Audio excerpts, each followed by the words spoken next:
E ia te alea nganga fia ia male whaaloalo. Ia e whaafeiloa ia tuai ili pa ia male malu se tātou mantinu. Ia ele ngata i Samoa nei. Ia a o so se vaenga ke lope. O lo o maua ele tautua whai pea lau loa bei. Ia o whai sina loa. Ia o masina tātou te le o toi whetāpai. E ala ia tātou po kalame masani. Ia vea iele nei tūla e whaatalofa whaapitoa tuai. Ina ia tātou paanga o whea lava lo e mai moa mai ai. Tā lofa lava, vi ia lea tua i lana pule whaasosoa. Ia o le nei tula, ia o lea lanto e a mata tātou tala mai Samoa, ia e pei o le tuli mai al toa tele, ia e mole nei fo ia sunga fua, e usi mai ala whaafonga, o tātou tala nei mea lo tupu, ia ile nei fo i amatanga le vai aso. E te mua te tātou talon, tai au nei lale ana whonga ina i lumo, le whaamsinonga whaitu malo, le mata upo molianga, tai tasi whaasoli tula whono, o whainga whaala tua, i taimia whainga pālota po o bribery, e whaasanga i le awhionga le tamaitai pālimia, i awhia mena omi mata awha, whaapea ma le awhionga le minister whaato angam whainga whaiva, i ala auli al mali e toa le watea pola tai Val Schmidt. O le nei mata upo po le private prosecution, na whafonga ina i lumo na na fionga te mai tai whaamsino i ala la toa rostela papalii. Na au mai ele talasanga le ali lo ia whaapitoa o le tu a leo lo molia po le a fionga te mai tai palemia mai New Zealand. Te mai tai palemia po le ali lo ia mai New Zealand le QC a ki Rand Raftree i le whaamsino nga pe mwhaion toi tola po le nei mita upu. Ona le lava o se taimi fitu na i ai ma le awhionga te mai tai palemia po lana client. I nisi o i tu e au na wha mai au o ne tanga i te toa i ai. A o le i amata ina le loi longa o le nei mata upu. Na wha alia le fia o te mai tai whaamsino i a la toa. Ma ia ta ua ia wha apea. O le asa atola po mai le nei mata upu mai le asos full tolo o se tema. O le tausanga nei ina ia wha atino le tai ana le la. Le i loi longa peitai. Wa le o leo.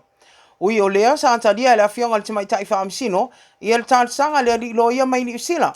Ma tu ina antua i loa le nei mta upo e whonga ina le loi longa po le trial, i le aso sfuru tolu, ma le aso sfuru wha o le masina o te sema, o le tausanga nei. Na whaalia le atunga lunga o le awhionga i ala ala toa e whaapea, e le tatau ona toi tu umia le nei mta upo, ona e avea mtulanga, e whaama mawhai le mawhau o le awhionga le te mai tai palimia, a o whaatino on tiute, i le taita ino o Samoa i le nei vai tau. Le tali le awhionga ia au mua ming lang wai, o ia leo lo ia mo le tua le vainga whaupwhai le HRPP, leo lo tangi le nei mata upu mwhapea. E la tau te le te ena, le talasanga le ri lo ia Raftree, ina ia anto ama mau tui tu uma, a wā lava le iloi longa, ma ia mau waswamsinonga sa o matonu, po o se fair trial. Ele ia isoloi o le awhionga ia au mua ma le tamaitai loia ia lusi sio o foia o loo tu lai mai mo le vainga whaupwhai le HRPP. Ai o le tamaitai loia ia Miro Lui o loo va alua ma le loia mai New Zealand po le QC a ki Rand Raftree. E whina wina le nei mata upo o tu ua ia ai le awhionga le tamaitai palemia. Ai le ngata i lea o le awhionga ia la audia le Marietta. O le tai au nei fo'i lea na whafonga ina i luma o le whaamsinonga mawalunga, ia mōlianga e whaasanga in tau le lea, po ni whaafine se i tulou se toa lua, i lo la whaioni a wana tau whaavalea, e mawai se leni, po le obtaining by deception. O mōlianga ia lo o wadua i mōlia i la ua nei po o holding charges, e whaatalia i le whaamai eina mai, o mōlianga li tua leo. O i la ua nei o Joseph Lafai le mavili a mutu i ngamala, leo lo o tua ia i lo la whaavalea ina se i tulou o nisi ala mamalo le antunu una apalai mo ngal wenga whaavaitaimi mo Australia ma whaapea ai o i la ua e mawhaiona la whaangai o ina uma pepa malanga mo nei tangata. Muri ane whaatua ai loa muri e nai tangata o lo o watangi e le ai mani ala tau pepa malanga o whaatino ina e le aula lea. Na te ena le tamaita i lo ia o lo tu lai mo le tua leo ia fui ane. Le tasala ina i tua i la ua nei o lo molia. O le ia i foi nisi mata o potangi le mamanu le antinu. Whaasanga ia i la ua o lo suesueina. I le tau whaavalea lava. Ma le mau o se leni. I au wala tau whaase. O le ali o vidiamu le ana longo a fo i tala i lunga o penga tawha ilangi po le Facebook. I le tausanga i lua afes fluiva. ilona pu e ino so na tai fa ape ai ua maliu ina ia tali tonu ai ni so tangata o lo tau sa ilia o ia ona o fainga tau fa se o lo toi tolo po ele a fionga le li fa sino ia pule ai ampere Roma ia le mta upu fa sanga ia la wa nei mo lianga o le mau mea ia wala tau fa avalea ina ia toi fonga ina le aso mo November au tau fa mai a mai mo lianga a le tua leo ele ia iselo ia na tu la mo ila wa umanei ma o toi tu ina antu ai la o to ese e fa atali ai le aso o ta ua e toi fonga ina le nei mata upu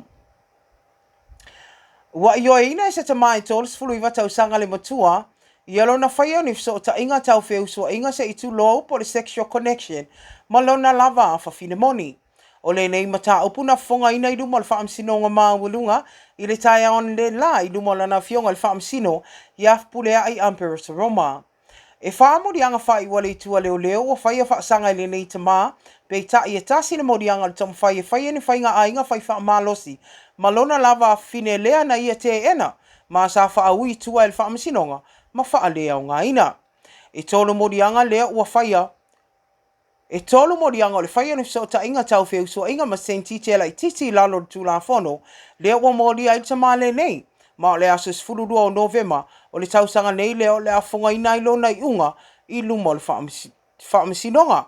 Ma o le afonga ina i lumo la na fionga i le whaamisino sili i a sa tiu simativa perese.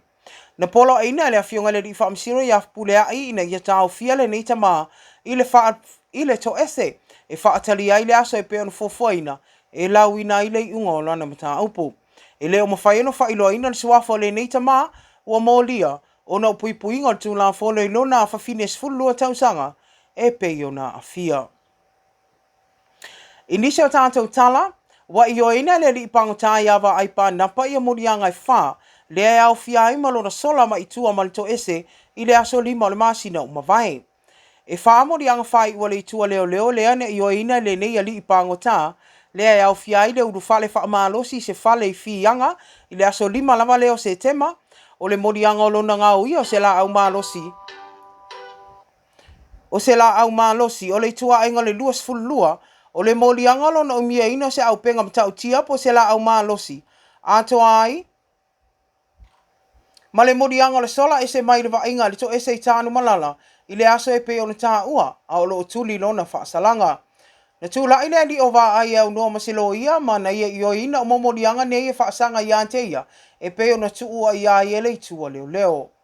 O le li o wa ai mo le silafia lau whaafonga, sa ia whaonga ina se ape wha i e pea ese mai ai le pui le to ese, ma sola ese mai ai i le masina o mawai, pe i ta ina to e maua i leo i fianga, ma tu eloka ina i loa i lau aulia le aso lava lea, le aso limo se tema. O le aso sfuru iwa le masina faule o tu ina atuai le a fionga le ri whaamsino i afpule ai ampere Roma. E lau ina ile whaasalanga o wa ai mo dianga whaapopo nei mo ia i lumo le a fionga le tamaita i whaamsino i a nia wā mata tua tangaloa. O le tātou tala muni, o loo te ena pēr le tua leo le tala ina i tua o sta maa mai to ese e whaatali ai ni si ana mta upo o loo fuafua i lumo le whaamsinonga. O ia leo tangalo sa maunga loto, le na ia tautino tai anu le lai lumo le whaamsinonga maa wulunga. O loo whaatalia sona whaasalanga le whaamsinonga whaitu maa lo, i le molianga o lona talia ina ni o loa na ave whaanga oi. O lona so alua ia ta ofi mose, leo lo mo lia whaatasi le mta upule nei lumo le whaamsinonga maa wulunga. I lo la umia ina o la au whaasa ina o marijuana, ma le whaamoe e whaatawina atu, e mawai se leni. Na talo sanga ina le sunga ia tanga lo sa le whaamisinonga. Pe mawhai ona mau se awa noa se i alua i tua i lona ainga. E whaatali tali a isi ana mta upu i lumo le whaamisinonga pe itai. Na matua i te ena le tua leo. Ona upu inga o leo lo ia inisi ona mta upu i lumo le whaamisinonga. O lo o ta lia whaiunga. E au fia i male mta upu i tua inga lona tamu whai wha ole oti. Se itu lo i se adii. I le maa ke tio i al tausanga o mawai. O le nā mata upo e whaato a whunga ina le longa po le hearing i le māsina o te sema. O le tausanga nei o no lo o te ena i tangalo sa lea mōrianga i lumo le whaamsinonga mawalunga. Sa tu ina anto e le awhionga le whaamsino i afpulea ai ampere Roma le awa noa i a tangalo sa malonto o lua i a taofi. E sa ili ai se la lo i e te tongi le malo po le legal aid Ona sa ta utino le nei urunga li e matoa le mawhai lava ona langa fatia se loia e totongi la ua lava ona ele ai se isi e maua mai ai se seleni. O le vai aso foule ua toi tu inatu ele nei meta upu e toi fafonga ina ai sa ili se loia e totongi le malo e tūlai mo le nei urunga li e pei ona mo lia. Ia le whafonga anga se tātou atunua e mese ona ia tātou paanga ma lo lava le on sa ia mese le whaatua tua i tiu te mwhaiva ia o loo whianga ia i fo i le amatanga le neva i aso se wa inga na ia tātou tala ia mai sa mo nei le amatanga le neva i aso ia mo fo i sona whaapoponga le taimi lava whape nei i le aso atai au ia mo le temi nei ia whaatua whaso i fua whaamanuia le atua.